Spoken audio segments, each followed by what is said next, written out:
Saudara, dua pria terduga copet babak belur usai beraksi di tengah keramaian masa pendukung pasangan Prabowo Gibran yang hendak mendaftar Pilpres 2024.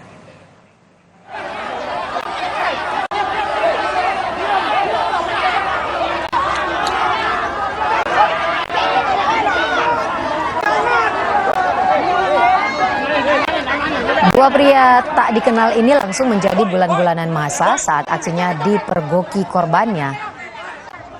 Keduanya menjadi sasaran kemarahan massa karena diduga nekat mencopet di tengah kerumunan massa pendukung pasangan Capres dan Cawapres Prabowo Gibran yang hendak mendaftar Pilpres 2024 di KPU. Keduanya sempat menjadi bulan-bulanan massa sebelum diamankan polisi.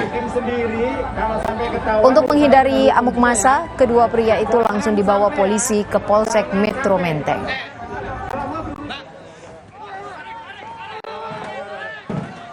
Yang diambil? Iya. Mungkin 12. Pelakunya berapa orang? Ada tiga. Yang satu saya pegang, yang satu ngambil tempat lain kepegang. Oh, ketangkap.